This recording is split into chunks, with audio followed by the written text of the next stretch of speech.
Tender's the Night, Chapter 16,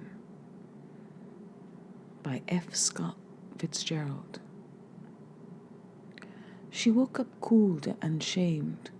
The sight of her beauty in the mirror did not reassure her, but only awakened the ache of yesterday and a letter forwarded by her mother from the boy who had taken her to the Yale prom last fall, which announced his presence in Paris was no help. All that seemed far away. She emerged from her room for the ordeal of meeting the divers, weighted with a double trouble. But it was hidden by a sheath as impermeable as Nicole's when they met, and went together to a series of fittings. It was consoling, though, when Nicole remarked, apropos of a distraught saleswoman, "Most people think everybody feels about them much more violently than they actually do. They think other people's opinions of them swing through great arcs of approval or disapproval."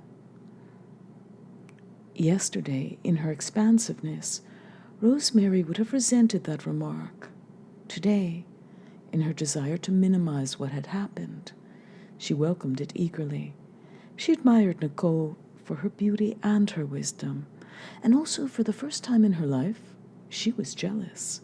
Just before leaving Gauss's hotel, her mother had said in that casual tone which Rosemary knew concealed her most significant opinions that Nicole was a great beauty, with the frank implication that Rosemary was not. This did not bother Rosemary, who had only recently been allowed to learn that she was even personable, so that her prettiness never seemed exactly her own, but rather an acquirement like her French. Nevertheless, in the taxi she looked at Nicole, matching herself against her.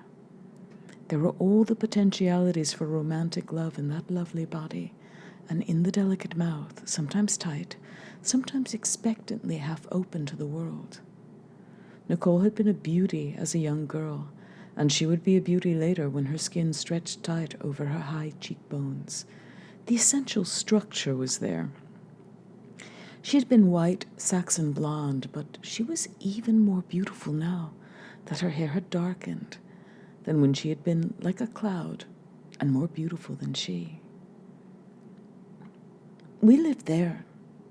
Rosemary suddenly pointed to a building in the Rue de Saint-Pierre. "That's strange, because when I was 12, Mother and Baby and I once spent a winter there." And she pointed to a hotel directly across the street.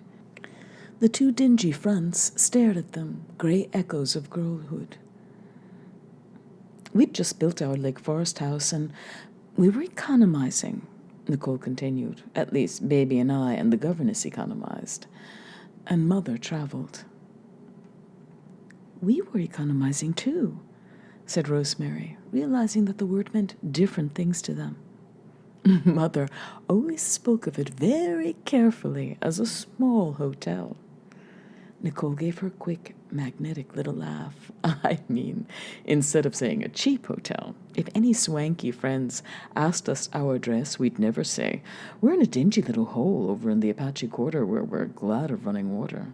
We'd say, 'We're in a small hotel,' as if all the big ones were too noisy and vulgar for us. Of course, the friends always saw through us and told everyone about it, but Mother always said it showed we knew our way around Europe.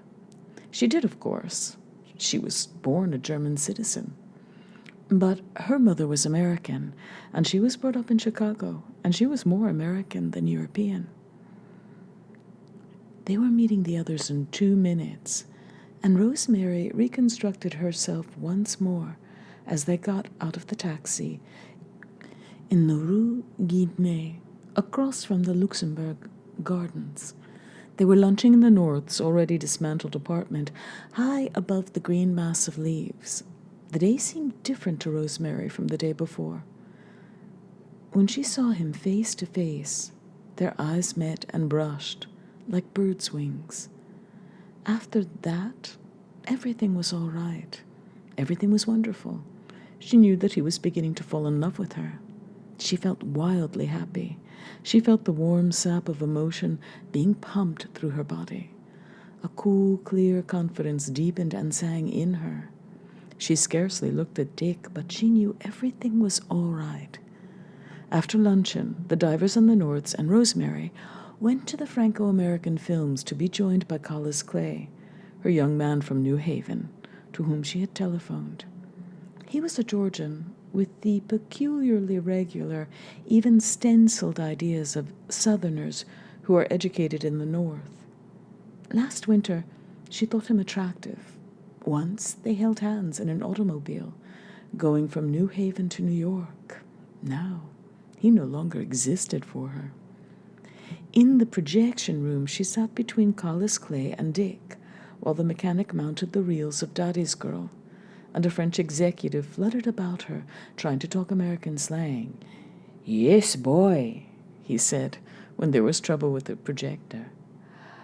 "I have not any bananas." Then the lights went out. There was a sudden click and a flickering noise, and she was alone with Dick at last. They looked at each other in the half-darkness. "Dear Rosemary," he murmured. Their shoulders touched. Nicole stirred restlessly at the end of the row, and Abe coughed convulsively and blew his nose.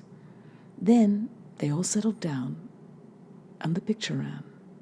There she was, the schoolgirl of a year ago, hair down her back and rippling out stiffly, like the solid hair of a Tanagra figure. There she was, so young and innocent, the product of her mother's loving care. There she was, embodying all the immaturity of the race, cutting a new cardboard paper doll to pass before its empty harlot's mind. She remembered how she had felt in that dress, especially fresh and new, under the fresh young silk. Daddy's Girl. Was it a itty-bitty bravekins, and did it suffer? Oh, tweet, the tweetest thing. Wasn't she just too tweet? Before her tiny fist, the forces of lust and corruption rolled away. Nay, the very march of destiny stopped.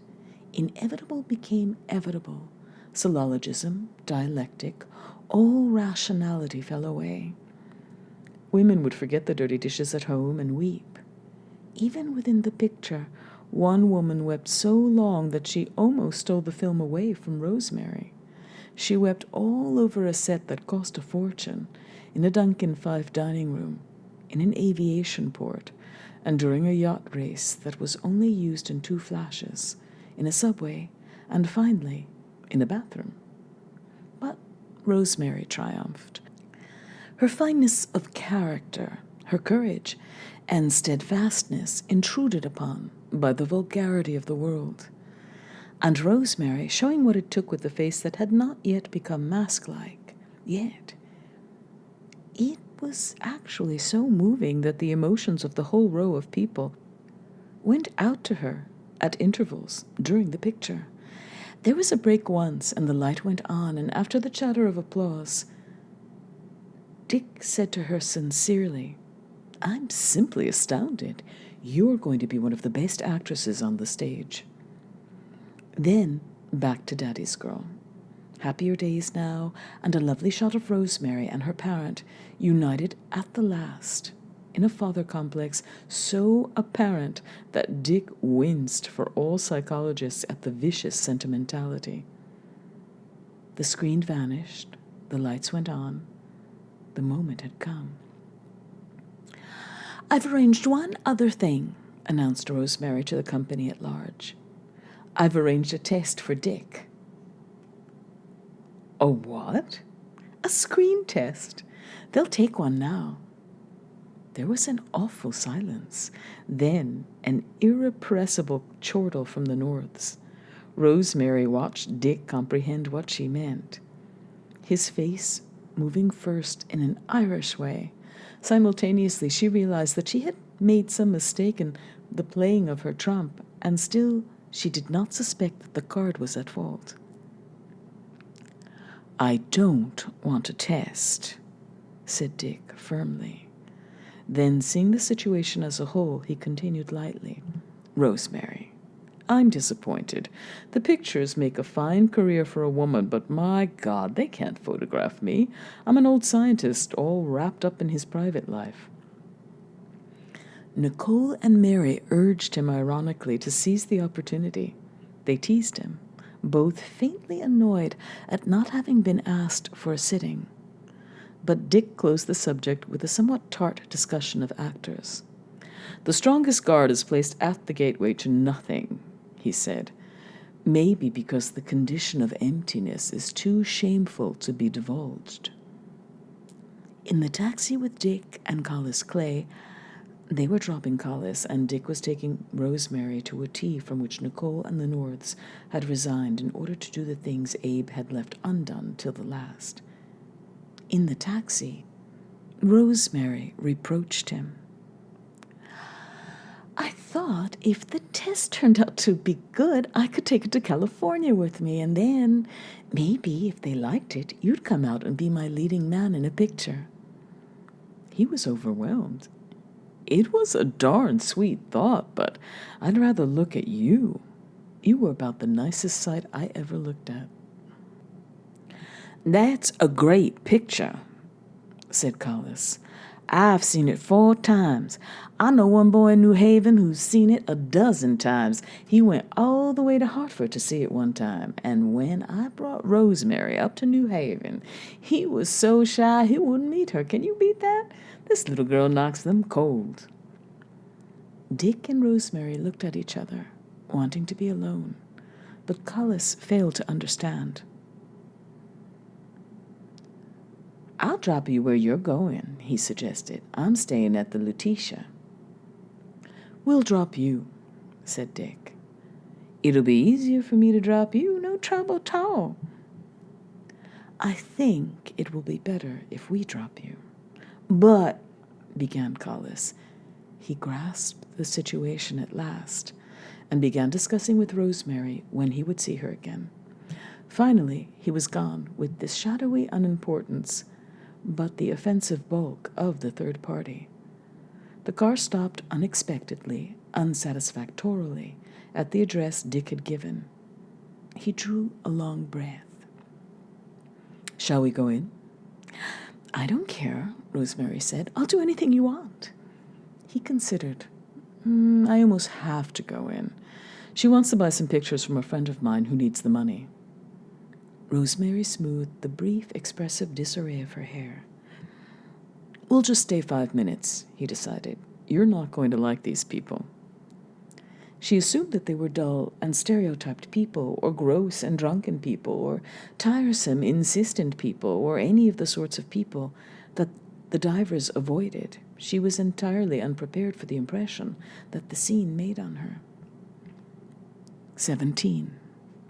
It was a house hewn from the frame of Cardinal de Retz's palace at the Rue Monsieur, but once inside the door, there was nothing of the past, nor of any present that Rosemary knew. The outer shell, the masonry, seemed rather to enclose the future, so that it was an electric-like shock, a definite nervous experience, perverted as a breakfast of oatmeal and hashish, to cross that threshold, if it could be so called, into the long hall of blue steel, silver gilt, and the myriad facets of many oddly beveled mirrors. The effect was unlike that of any part of the decorative arts exhibition, for there were people in it, not in front of it. Rosemary had the detached, false, and exalted feeling of being on a set, and she guessed that everyone else present had that feeling too. There were about 30 people, mostly women, and all fashioned by Louisa M. Alcott or Madame de Ségur, and they functioned on this set as cautiously, as precisely, as does a human hand picking up jagged, broken glass. Neither individually nor as a crowd could they be said to dominate the environment, as one comes to dominate a work of art he may possess, no matter how esoteric. No one knew what this room meant because it was evolving into something else, becoming everything a room was not. To exist in it was as difficult as walking on a highly polished moving stairway.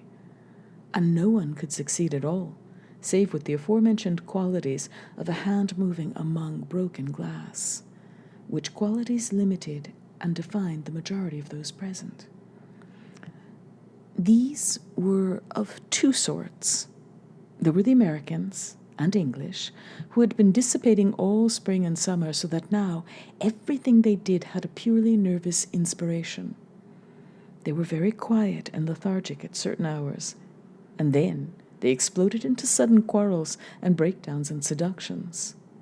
The other class, who might be called the exploiters, was formed by the sponges, who were sober, serious people by comparison, with a purpose in life and no time for fooling.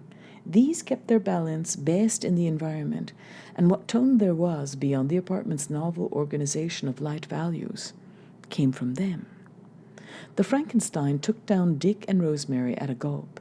It separated them immediately, and Rosemary suddenly discovered herself to be an insincere little person, living all in the upper registers of her throat and wishing the director would come.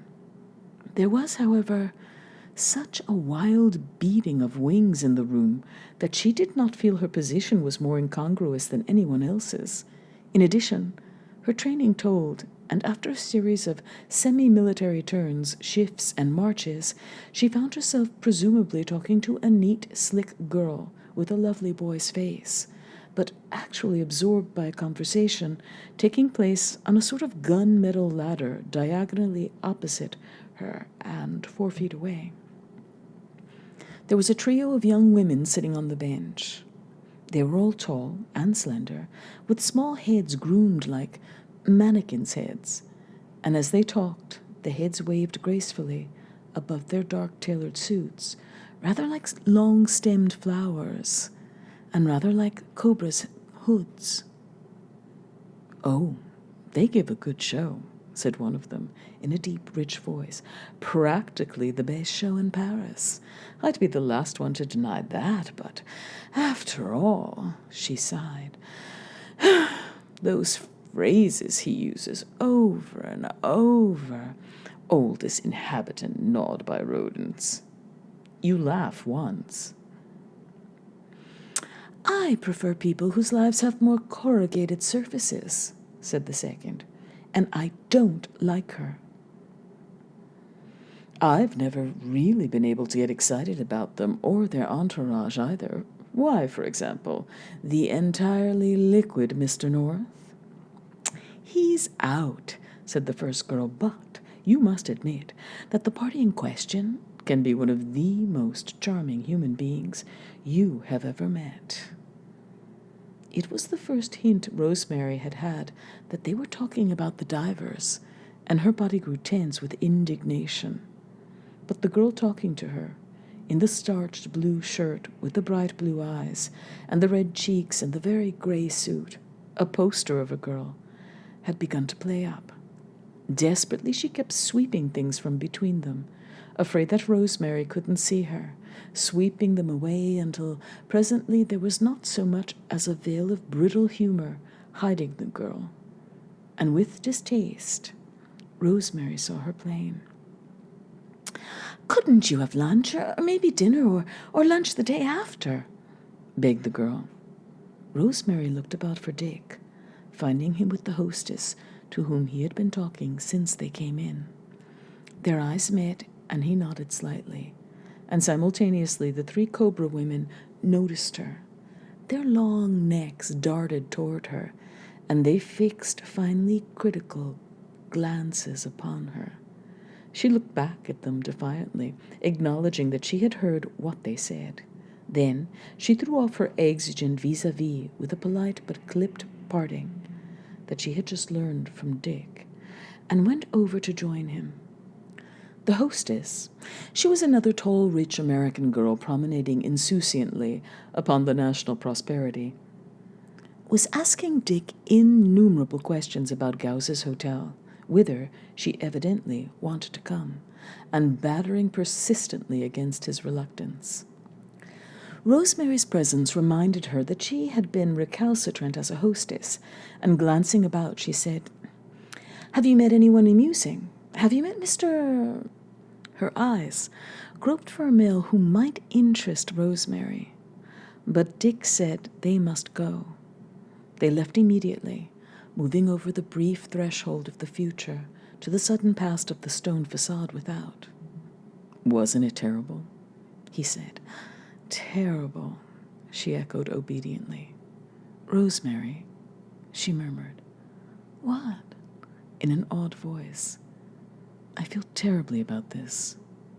She was shaken with audibly painful sobs. "Have you got a handkerchief?" She faltered, but there was little time to cry, and lovers now, they fell ravenously on the quick seconds while outside the taxi windows. The green and cream twilight faded, and the fired gas-blue go-screen signs began to shine smokily through the tranquil rain. It was nearly 6. The streets were in movement. The bistros gleamed. The Place de la Concorde moved by in pink majesty as the cab turned north. They looked at each other at last, murmuring names that were a spell. Softly, the two names lingered on the air, died away more slowly than other words, other names, slower than music in the mind. "I don't know what came over me last night," Rosemary said. "That glass of champagne? I've never done anything like that before." "You simply said you loved me." "I do love you. I can't change that." It was time for Rosemary to cry, so she cried a little into her handkerchief. "I'm afraid I'm in love with you," said Dick, "and that's not the best thing that could happen." Again, the names. Then they lurched together, as if the taxi had swung them. Her breasts crushed flat against him. Her mouth was all new and warm, owned in common. They stopped thinking with an almost painful relief, stopped seeing. They only breathed and sought each other. They were both in the great gentle world of a mild hangover of fatigue, when the nerves relax in bunches like piano strings and crackle suddenly like wicker chairs. Nerves so raw and tender must surely join other nerves, lips to lips, breast to breast. They were still in the happier stage of love. They were full of brave illusions about each other, tremendous illusions, so that the communion of self with self seemed to be on a plane where no other human relations mattered. They both seemed to have arrived there with an extraordinary innocence, as though a series of pure accidents had driven them together. So many accidents that, at last, they were forced to conclude that they were for each other. They had arrived with clean hands, or so it seemed, after no traffic with the merely curious and clandestine. But for Dick, that portion of the road was short. The turning came before they reached the hotel. "There's nothing to do about it," he said with a feeling of panic. "I'm in love with you, but it doesn't change what I said last night." "That doesn't matter now.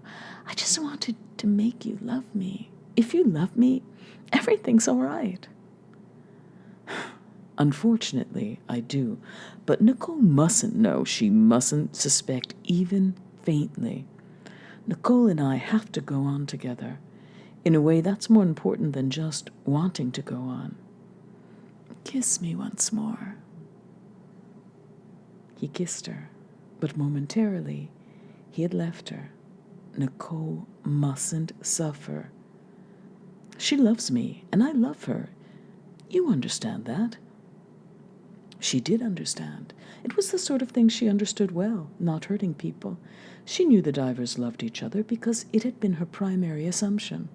She had thought, however, that it was a rather cooled relation, and actually rather like the love of herself and her mother.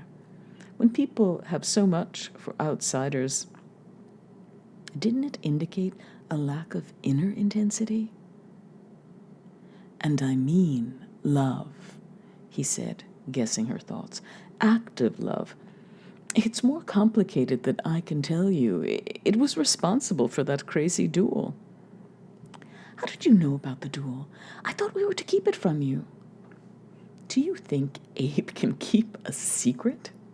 He spoke with incisive irony. Tell a secret over the radio, publish it in a tabloid, but never tell it to a man who drinks more than 3 or 4 a day. She laughed in agreement, staying close to him. So, you understand my relations with Nicole are complicated. She's not very strong. She looks strong, but she isn't. And this makes rather a mess. Oh, say that later. But kiss me now. Love me now. I'll love you and never let Nicole see. You darling. They reached the hotel, and Rosemary walked a little behind him to admire him, to adore him. His step was alert, as if he had just come from some great doings and was hurrying on towards others. Organizer of private gaiety, curator of a richly encrusted happiness, his hat was a perfect hat, and he carried a heavy stick with yellow gloves. She thought what a good time they would all have being with him tonight. They walked upstairs, 5 flights. At the first landing, they stopped and kissed. She was careful on the next landing, on the third, more careful still. On the next, there were 2 more. She stopped halfway and kissed him fleetingly goodbye. At his urgency, she walked down with him to the one below for a minute, and then up and up. Finally, it was goodbye with their hands stretching to touch along the diagonal of the banister, and then the fingers slipping apart. Dick went back downstairs to make some arrangements for the evening. Rosemary ran to her room and wrote a letter to her mother. She was conscience-stricken because she did not miss her mother at all. 18. Although the divers were honestly apathetic to organized fashion, they were nevertheless too acute to abandon its contemporaneous rhythm and beat. Dick's parties were all concerned with excitement, and a chance breath of fresh night air was the most precious for being experienced in the intervals of the excitement. The party that night moved with the speed of a slapstick comedy. They were 12. They were 16. They were quartets in separate motors bound on a quick odyssey over Paris. Everything had been foreseen. People joined them as if by magic, accompanied them as specialists, almost guides, through a phase of the evening, dropped out and were succeeded by other people, so that it appeared as if the freshness of each one had been husbanded for them all day. Rosemary appreciated how different it was from any party in Hollywood, no matter how splendid in scale. There was, among many diversions, the car of the Shah of Persia. Where Dick had commandeered this vehicle, what bribery was employed, these were facts of irrelevance. Rosemary accepted it as merely a new facet of the fabulous, which for 2 years had filled her life. The car had been built on a special chassis in America. Its wheels were of silver. So was the radiator. The inside of the body was inlaid with innumerable brilliants, which would be replaced with true gems by the court jeweler when the car arrived in Tehran the following week. There was only one real seat in back because the Shah must ride alone, so they took turns riding in it and sitting on the marten fur that covered the floor. But always there was Dick. Rosemary assured the image of her mother ever carried with her that never, never had she known anyone so nice, so thoroughly nice as Dick was that night. She compared him with the 2 Englishmen whom Abe addressed conscientiously as Major Hengist and Mr. Horsa, and with the heir to the Scandinavian throne and the novelist just back from Russia, and with Abe, who was desperate and witty, and with Collis Clay, who joined them somewhere and stayed along, and felt there was no comparison. The enthusiasm, the selflessness behind the whole performance ravished her. The technique of moving many varied types, each as immobile, as dependent on supplies of attention as an infantry battalion is dependent on rations, appeared so effortless that he still had pieces of his own most personal self for everyone. Afterward, she remembered the times when she had felt the happiest. The first time was when she and Dick danced together, and she felt her beauty sparkling bright against his tall, strong form as they floated, hovering like people in an amusing dream.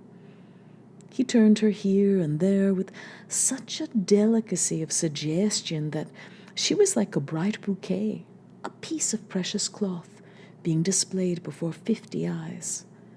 There was a moment when they were not dancing at all, simply clinging together.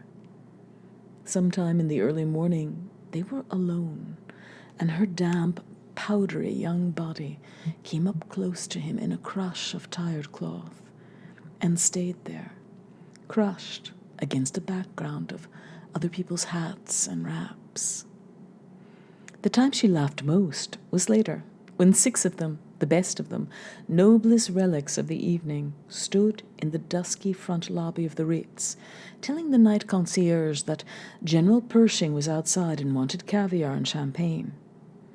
"He brooks no delay. Every man, every gun is at his service."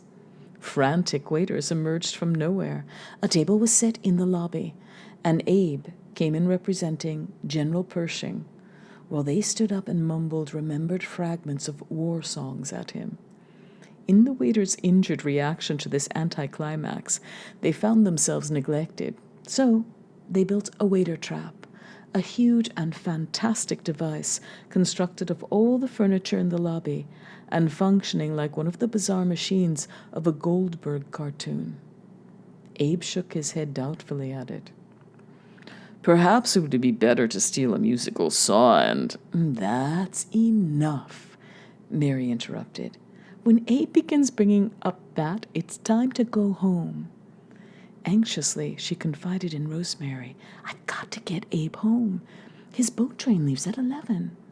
It's so important. I feel the whole future depends on his catching it, but whenever I argue with him, he does the exact opposite." "I'll try and persuade him," offered Rosemary. "Would you?" Mary said doubtfully. "Maybe you could." Then Dick came up to Mary. "Nicole and I are going home, and we thought you'd want to go with us." Her face was pale with fatigue in the false dawn. 2 wan, dark spots in her cheek marked where the color was by day. "I can't," she said. "I promised Mary North to stay along with them, or Abe will never go to bed. Maybe you could do something." "Don't you know you can't do anything about people?" he advised her. "If Abe was my roommate in college, tight for the first time, it'd be different. Now, there's nothing to do." "Well, I've got to stay. He says he'll go to bed if we only come to the halls with him," she said, almost defiantly. He kissed the inside of her elbow quickly. "Don't let Rosemary go home alone," Nicole called to Mary as they left. "We feel responsible to her mother." Later, Rosemary and the Norths, and a manufacturer of dolls' voices from Newark, an ubiquitous Collis, and a big, splendidly dressed oil Indian named George T. Horse Protection were riding along on top of thousands of carrots in a market wagon. The earth in the carrot beards was fragrant and sweet in the darkness, and Rosemary was so high up in the load that she could hardly see the others in the long shadow between infrequent street lamps. Their voices came from far off, as if they were having experiences different from hers, different and far away, for she was with Dick in her heart, sorry she had come with the Norths, wishing she was at the hotel, and him asleep across the hall, or that he was here beside her, with the warm darkness streaming down. "Don't come up," she called to Collis. "The carrots will all roll." She threw one at Abe, who was sitting beside the driver, stiffly, like an old man. Later, she was homeward bound at last, in broad daylight, with the pigeons already breaking over Saint-Sulpice. All of them began to laugh spontaneously because they knew it was still last night, while the people in the streets had the delusion that it was bright, hot morning. "At last, I've been on a wild party," thought Rosemary, "but it's no fun when Dick isn't there." She felt a little betrayed and sad, but presently a moving object came into sight. It was a huge horse chestnut tree in full bloom, bound for the Champs-Élysées, strapped now into a long truck, and simply shaking with laughter, like a lovely person in an undignified position, yet confident, none the less, of being lovely. Looking at it with fascination, Rosemary identified herself with it and laughed cheerfully with it, and everything all at once seemed gorgeous. 19. Abe left from the Gare Saint-Lazare at 11. He stood alone under the fouled glass dome, relic of the 70s, era of the Crystal Palace. His hands, of that vague gray color that only 24 hours can produce, were in his coat pocket to conceal the trembling fingers.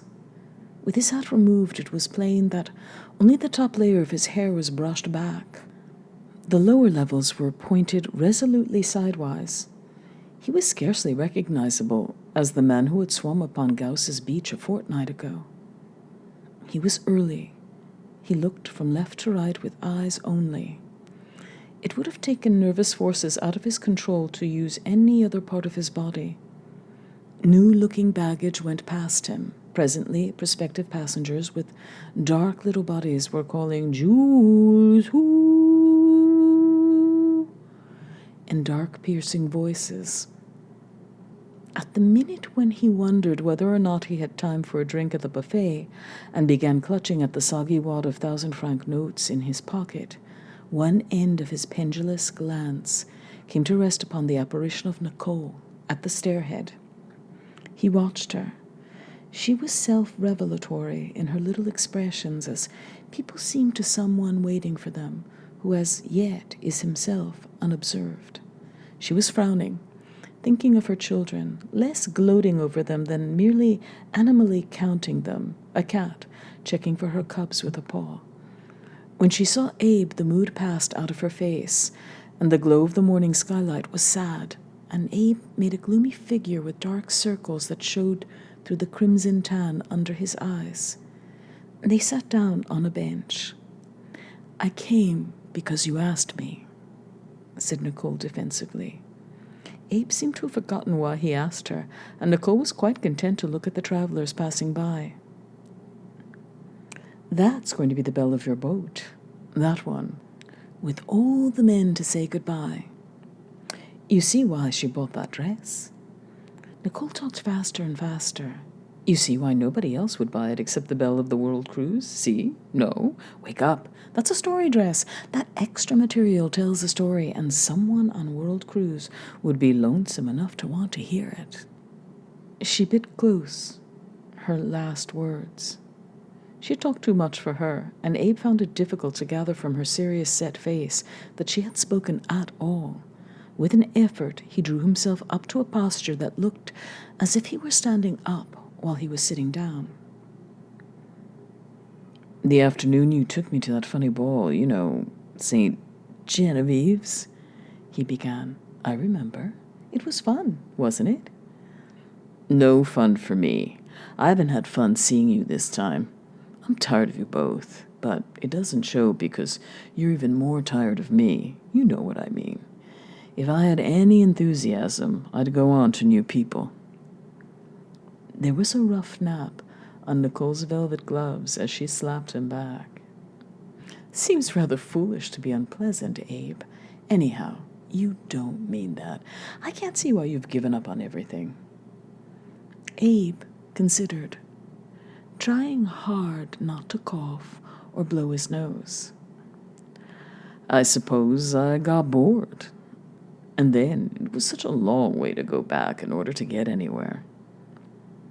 Often, a man can play the helpless child in front of a woman, but he can almost never bring it off when he feels most like a helpless child. "No excuse for it," Nicole said crisply. Abe was feeling worse every minute. He could think of nothing but disagreeable and sheerly nervous remarks. Nicole thought that the correct attitude for her was to sit staring straight ahead, hands in lap. For a while there was no communication between them. Each was racing away from the other, breathing only insofar as there was blue space ahead, a sky not seen by the other. Unlike lovers, they possessed no past. Unlike man and wife, they possessed no future. Yet, up to this morning, Nicole had liked Abe better than anyone, except Dick. And he had been heavy, belly frightened, with love for her for years. "Tired of women's worlds?" He spoke up suddenly. "Then, why don't you make a world of your own?" "Tired of friends. The thing is to have sycophants." Nicole tried to force the minute hand around on the station clock, but... "You agree?" he demanded. "I am a woman, and my business is to hold things together." "My business is to tear them apart." "When you get drunk, you don't tear anything apart except yourself," she said, cold now and frightened and unconfident. The station was filling, but no one knew she came. After a moment, her eyes fell gratefully on a tall girl with straw hair, like a helmet, who was dropping letters in the mail slot. "A girl I have to speak to, Abe." "Abe, wake up, you fool." Patiently, Abe followed her with his eyes. The woman turned in a startled way to greet Nicole, and Abe recognized her as someone he had seen around Paris. He took advantage of Nicole's absence to cough hard and retchingly into his handkerchief, and to blow his nose loud. The morning was warmer, and his underwear was soaked with sweat. His fingers trembled so violently that it took 4 matches to light a cigarette. It seemed absolutely necessary to make his way into the buffet for a drink, but immediately Nicole returned. "That was a mistake," she said with frosty humor. "After begging me to come and see her, she gave me a good snubbing. She looked at me as if I were rotted." Excited, she did a little laugh, as with 2 fingers high in the scales. "Let people come to you." Abe recovered from a cigarette cough and remarked, "Trouble is, when you're sober, you don't want to see anybody. And when you're tight, nobody wants to see you." "Who? Me?"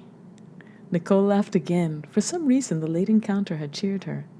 "No, me. Speak for yourself. I like people, a lot of people. I like..." Rosemary and Mary North came in sight, walking slowly and searching for Abe, and Nicole burst forth grossly with, "Hey, hi, hey!" and laughed and waved the package of handkerchiefs she had bought for Abe. They stood in an uncomfortable little group, weighted down by Abe's gigantic presence.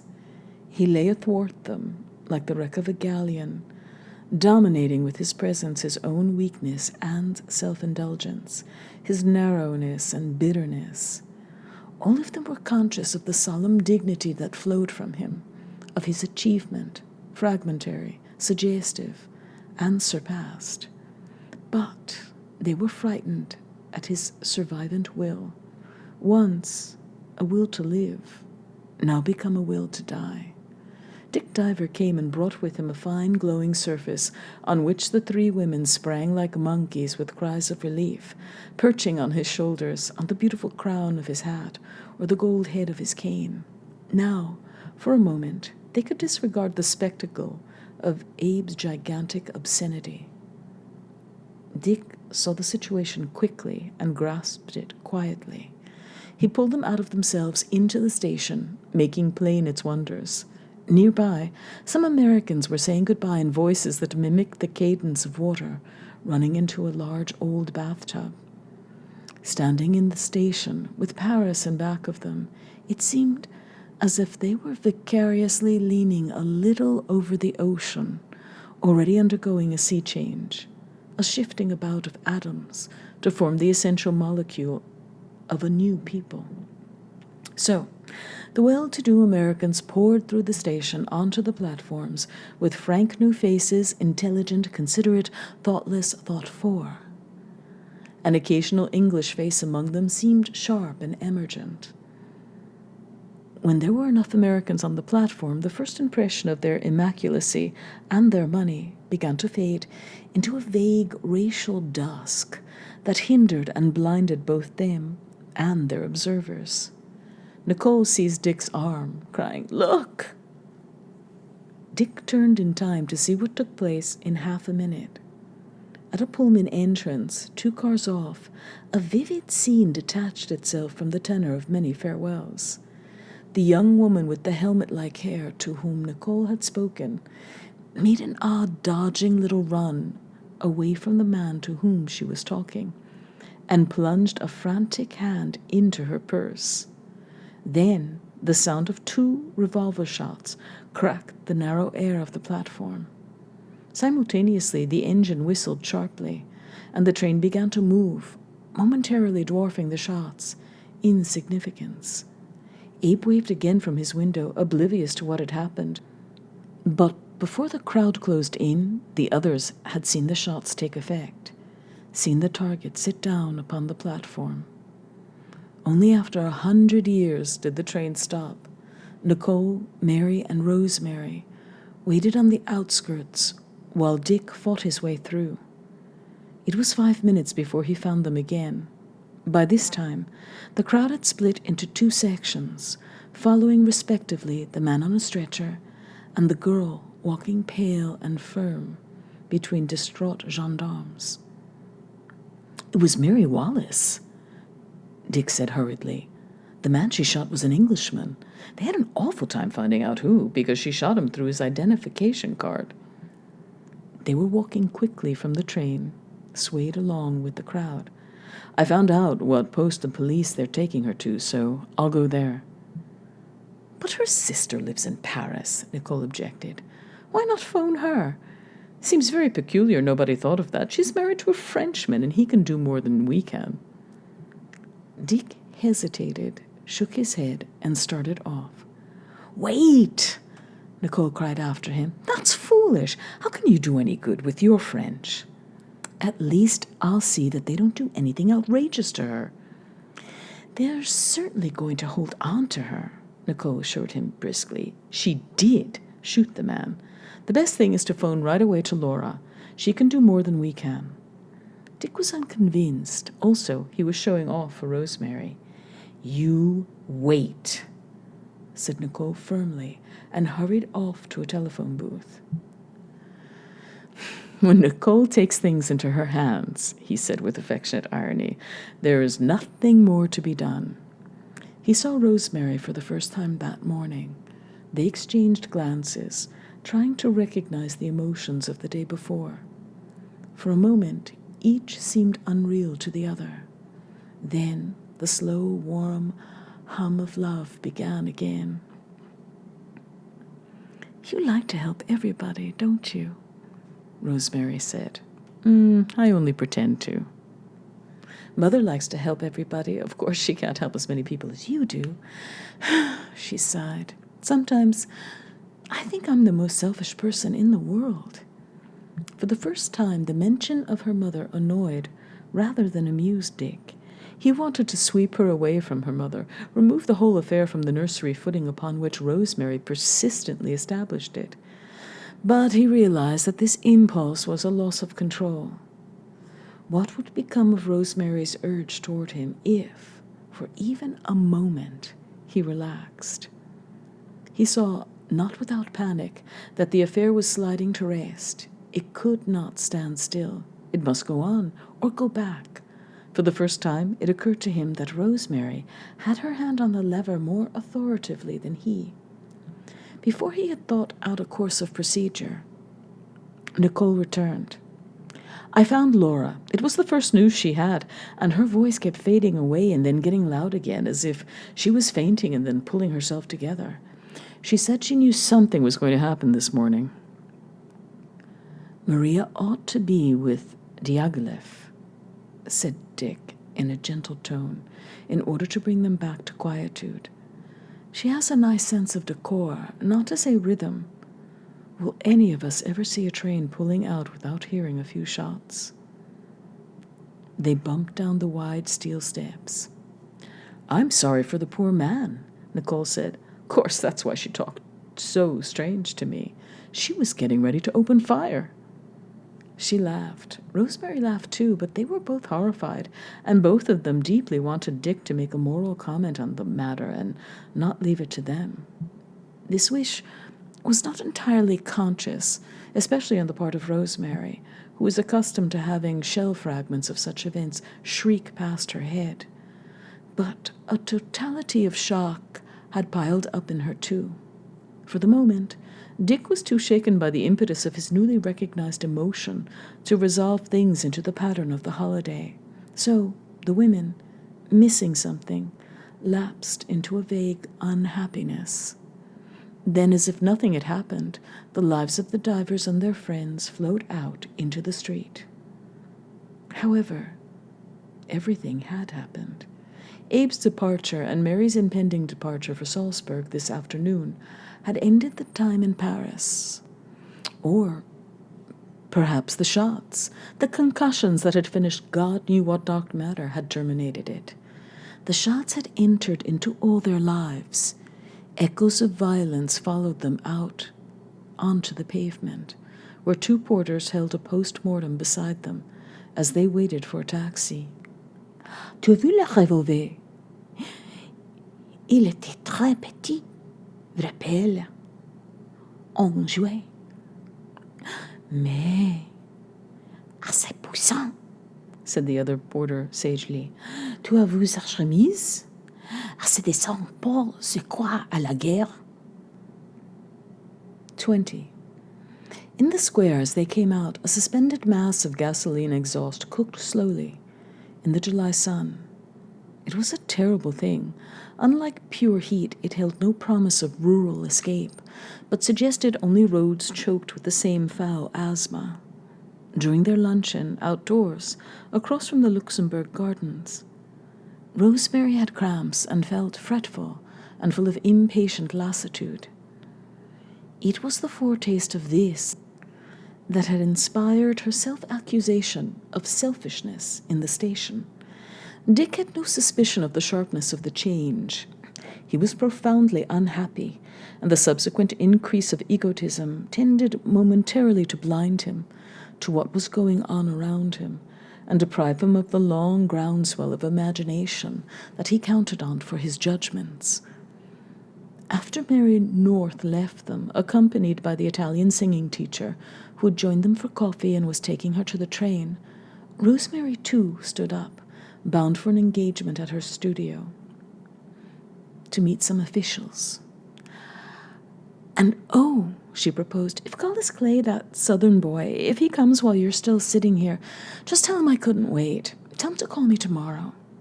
Too insouciant in reaction from the late disturbance, she had assumed the privileges of a child, the result being to remind the divers of their exclusive love for their own children.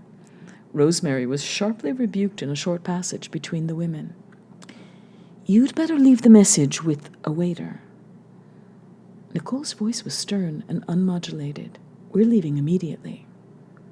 Rosemary got it, took it without resentment. I'll let it go then. Goodbye, you darlings. Dick asked for the check. The divers relaxed, chewing tentatively on toothpicks. Well, they said together. He saw a flash of unhappiness on her mouth, so brief that only he would have noticed, and he could not pretend not to have seen. What did Nicole think? Rosemary was one of a dozen people he had worked over in the past years. These had included a French circus clown, Abe and Mary North, a pair of dancers, a writer, a painter, a comedienne from the Grand Union,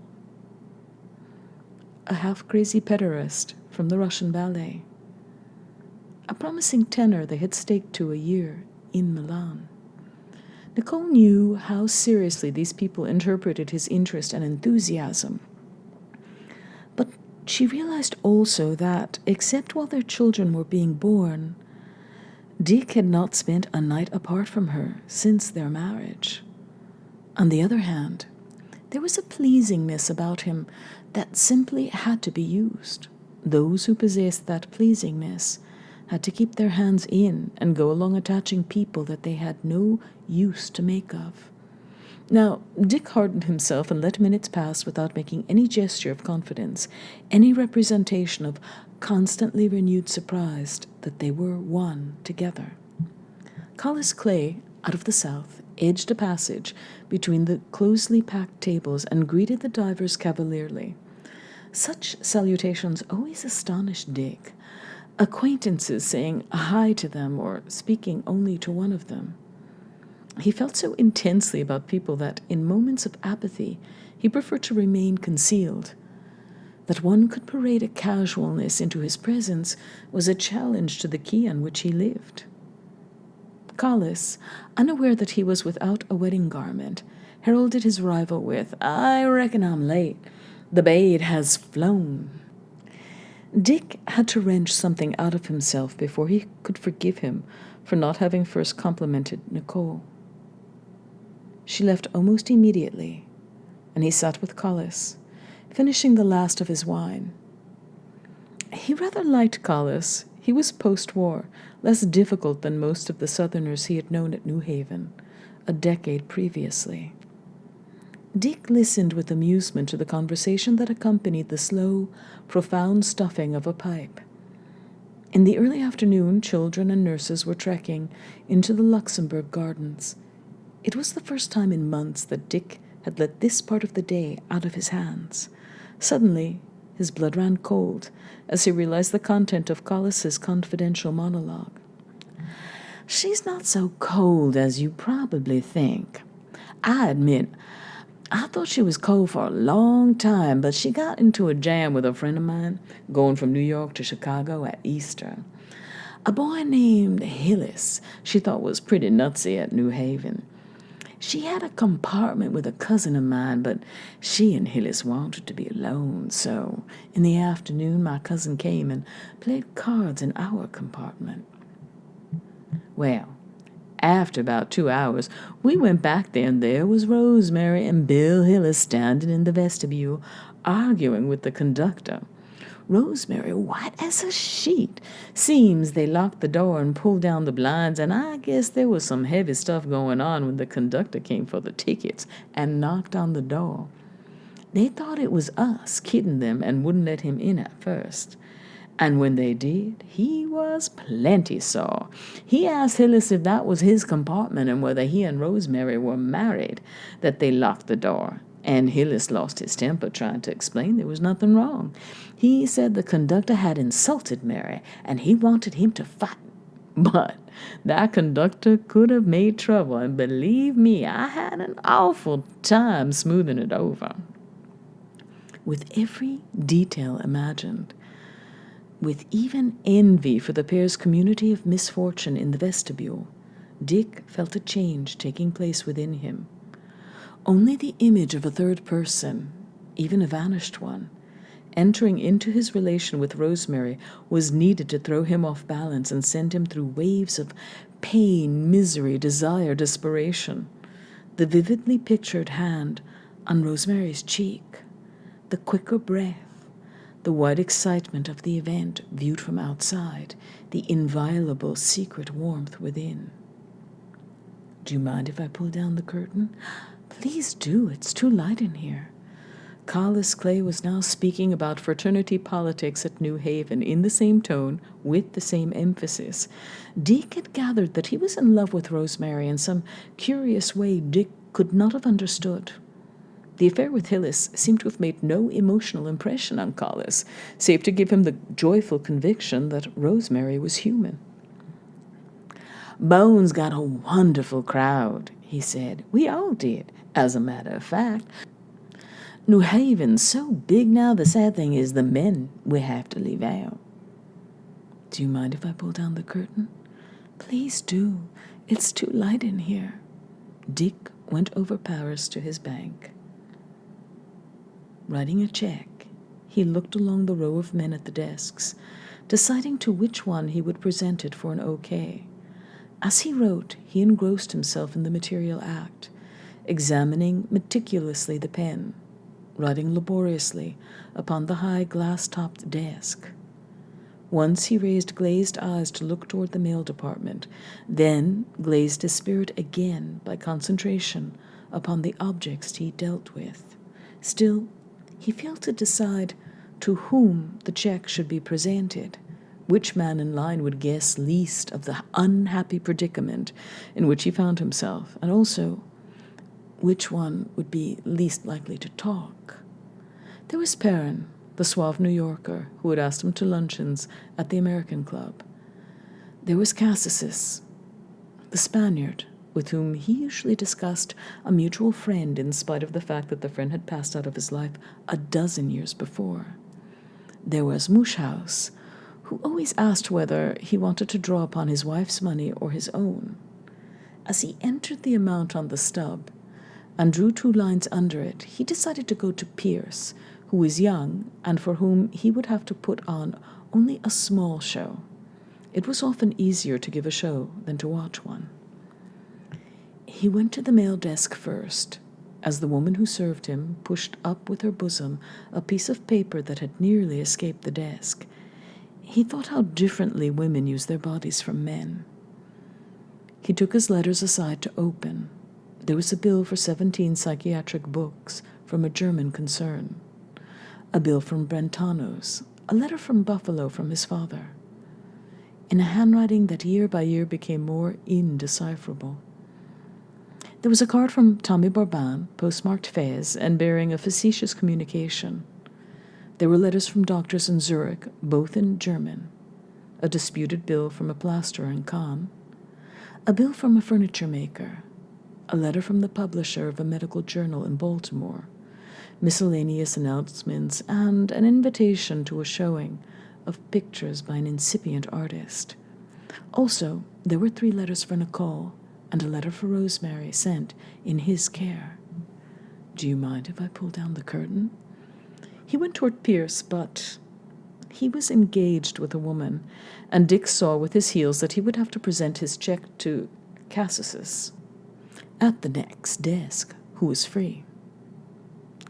"How are you, Diver?" Cassis was genial. He stood up, his mustache spreading with his smile. "We were talking about Featherstone the other day, and I thought of you. He's out in California now." Dick widened his eyes and bent forward a little. "In California?"